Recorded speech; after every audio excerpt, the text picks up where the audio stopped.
Assalamu alaikum. This is Muslim Network TV and you're watching GTN Muslims Today. I'm your host, Moeez Rahman. Today we're reporting live from Mississauga City Centre where I have the great pleasure of having an exclusive chat with Fares Al-Soud. And not only does he have the world's biggest smile, he has so many things in motion to ensure that our way of living is only going to get improved when he's elected. Fares, thank you so much for joining us Thank you today. for having me, Mo, as always. But it's our pleasure. It's our pleasure. We just had caffeine. We're ready to talk. We're good to go. Before we get into the main details, tell us a little bit about yourself. My name is Fares Al-Soud. I am Palestinian by origin, but born in Montreal. I studied here in Mississauga, graduated from the University of Toronto. Very proud Mississaugan now. I've been in policy and politics for quite some time now, about 6-7 years. So most recently I was Director of Policy at the Minister of Fisheries, Oceans, Canadian Coast Guard. But I've worked in several federal departments beforehand. And before then, I was with the Canadian Red Cross. So I love this community. I've got over 6,000 volunteer hours with the Canadian Red Cross working in this community. So it's just a pleasure to be here. That is amazing. And I just found out that you were nominated for this election very last minute. I was. So tell us more about how that happened. But let's back up a little bit more. When did you know you wanted to be leading in this direction? You never really know, I want to say. I mean, you have this faint idea in the background that you want to serve Canadians and you want to serve the people. But ultimately, it's not one of those things that you actively work towards. I think it's an opportunity that just happens to come onto you as you do your work, as you serve the community. Sure.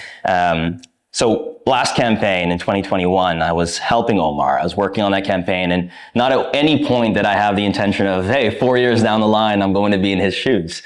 But I'm very, very fortunate to say that it's worked out that way. And I'm very, very fortunate to say that I have a beautiful riding like this one. Okay. So Fares, I've been talking to your team and they're telling me that you're spending hours at the door right now. Tell us a little bit more about when you're having conversations with people at the door, what are you finding are maybe the top 3 primary points of concern? Affordability, public safety, the Trump thing. That's the best way to say it, maybe. I don't want to get too technical with it. But those are the 3 things I'm hearing most. Canadians are concerned about gas prices. They're concerned about grocery prices. They're concerned about housing and what that will look like for themselves and for their children. But they're also worried about public safety, car thefts, and home invasions. Above all else, I think Canadians are worried about healthcare and what it looks like for them as people when they go and visit hospitals. We're proud of our healthcare system in Canada, and we've always been proud of it. And I think as of late, Canadians have had some challenges, and although mostly provincial, it's something that I think the federal government needs to be playing a role in. And obviously the Trump thing, as I refer to it, is something that's top of mind for every Canadian right now. We've had a long-standing friendship with the United States for quite some time now, and I think Canadians are now realizing that perhaps that friendship is something we're going to have to reconsider. And so we'll do what we do best, which is make friends elsewhere. I love that. So allow me to piggyback on that a little bit. A lot of consumers are just feeling stress, overwhelmed, and a lot of anxiety from the tariffs being imposed. To someone who's feeling that way, what advice can you give them on how to better navigate this? Look, ultimately, I think it comes down to the work that we do as a federal government, right? I am not the one that's going to step in and tell a small business or tell any business of any kind how they should go about navigating their business and their affairs.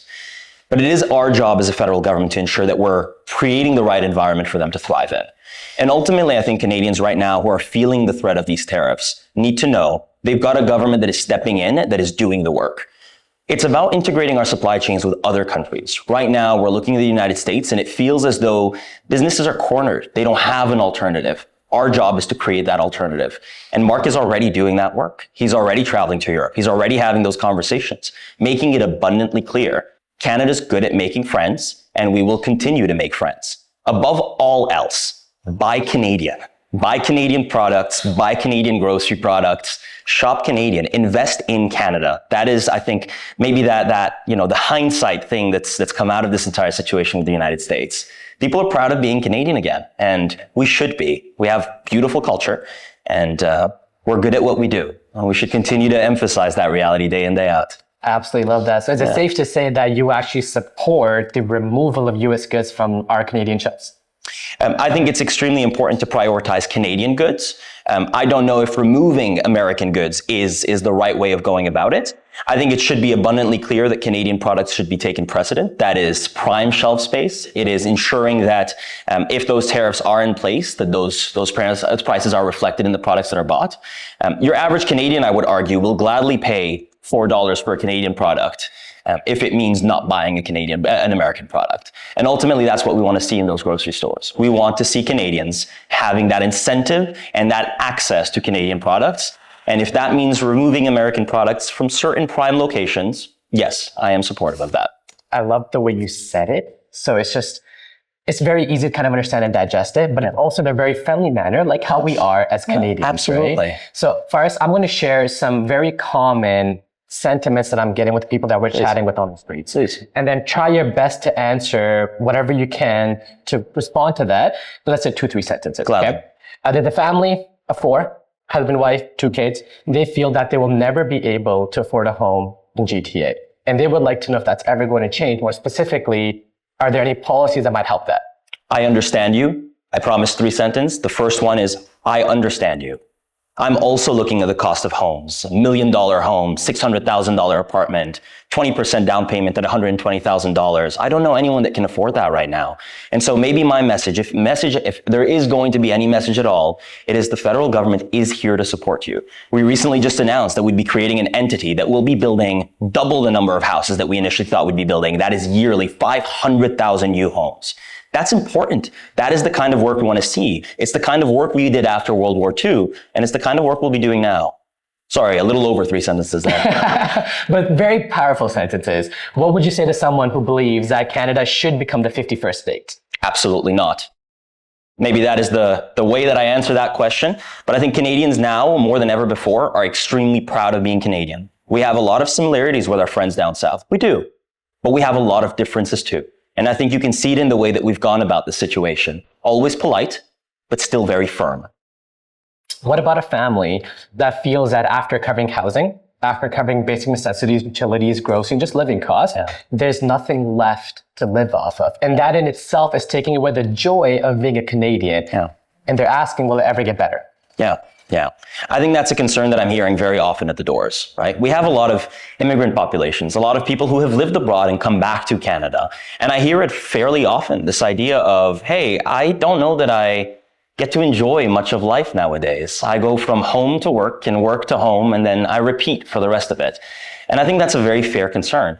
Ultimately, what we want to do is incentivize competition, get prices down so Canadians can both afford rent, but also simultaneously afford to have fun, afford to enjoy life on a day in, day out basis. Families are not getting the opportunity to enjoy life. And it's something that I completely understand and in many ways relate to. And so I think we absolutely need to do something about that. That resonates a lot because I think my parents, when they migrated here, they originally wanted their sacrifices to lead into a better quality of life for their kids. And I can't confidently say folks my age are necessarily finding that improved quality of life. So it's good to know there's some sort of aim to tackle that, right? Fares, one of the more common questions that I'm beginning to get now as we're canvassing across the streets and getting consumer sentiments is the worry for the rising Islamophobia. People are genuinely scared, and it doesn't seem like they have any hope. Are there any policies that you will implement once you're elected into office to combat this? I want to say thank you for asking this question. It's a very personal one to me, and it's something that I'm seeing at the doors every now and then. I'm very fortunate the Mississauga Centre is as diverse of a community as it is, but every now and then I'll knock on the door and they'll go, "What's your last name? Not voting for you." I've been very fortunate that it's not been the case in many ways, but it does happen. It was a Liberal government that introduced Amir Al-Gawabi, right? The special representative on Islamophobia. It's her that's done a lot of the work. It's she that's done a lot of the work combating Islamophobia. It's our job as a government to support her as she continues to do that work.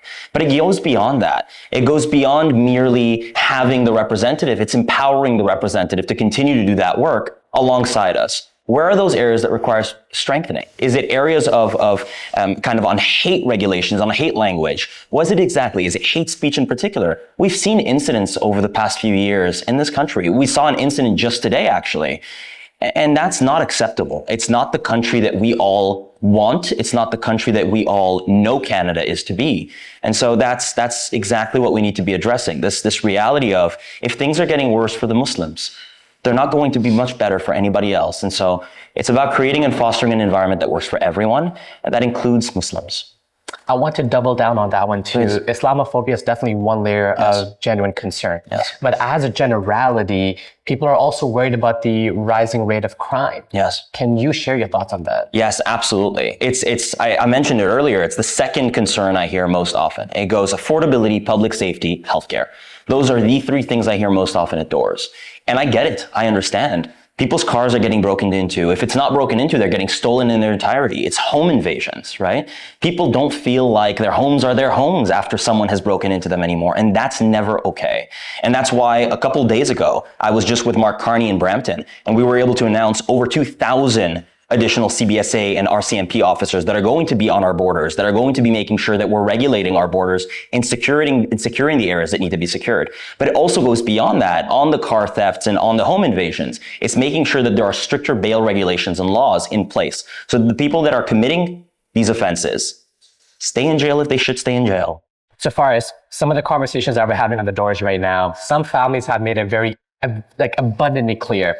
Their vote goes to the party that is going to address what is happening in Gaza and Palestine. Yeah. Can you share your thoughts on that? Gladly. I'll start by saying I'm Palestinian. And so the people that are dying on the ground are ultimately my people. And that is maybe the starting point here. What we're seeing right now in Gaza, and the reason you're seeing and hearing so many Canadians stand up is not just because we have a very strong Middle Eastern community or a very strong Muslim community. It's because standing up for Gaza is the inherently Canadian thing to do. Time and time and time again, Canada has stood up for wrong around the world. And what we're seeing right now, what we're seeing with Israeli attacks on the ground, what we're seeing with a genocide, is the wrong thing to do. And so what we as a country have to do is stand up for wrong. This does not mean alienating the Jewish state. It does not mean alienating Israel. It does not mean alienating Jews in general. It just means that at a fundamental humanitarian level, we can all agree people dying is wrong in any context. And that's the Canadian stance. And that's what the Canadian stance should always be. Now, to introduce more of you to our audience, I'm going to ask you some questions. Hit me. Rapid fire, if you will. Yes, sir. And we're going to get a little bit more personal, but not too That's personal, okay, right? yeah. Are you a morning person or are you a night owl? Morning person, for sure. Very nice. Are we talking like 5 a.m. or are we thinking like 8, 9 a.m.? Depends on the day. Nowadays, 5 a.m. 5 a.m.? Yes, sir. Lovely. Okay. Coffee or tea? I would say tea typically. I will say coffee today. Campaign time, coffee. Very nice. How many shots of espresso are going into coffee right now? None. I'm a latte guy. Okay. Very nice. All right. Are you a book person or are you a podcast person? Books. Yes. Favorite go-to book? Ooh, very, very good. Jack Reacher. Jack Reacher is a series, is one of my personal favorites. They just recently released a TV series as well. Yes, I'm not advertising for them, but it's definitely worth watching. Got it. Have you seen the Jack Reacher movie? I have seen the Jack Reacher movies. Okay. Don't like them as much as the series. The series Sure. is spot on. It's accurate. It's exactly what the book means. Very, very nice. Okay. And lastly, sweet or savory? Sweet. Your favorite go-to dessert? Ooh. Oh, what a tough one. Eclair. I will go eclair. I know it's not that sweet, but I will go eclair. And I know that's a contrast to the answer I just gave, but I stick firmly with it. Eclair. Very classy choice. Now, for everyone who's watching right now and they want to follow your journey, whereabouts can they follow you? Where's your campaign office located? And can they drop by and say hi? Fares Al-Soud on all socials, 4036 Confederation Parkway. And absolutely, I'm always around the office if I'm not canvassing. So come by, genuinely come by. Let's have a conversation. Let's have a chat.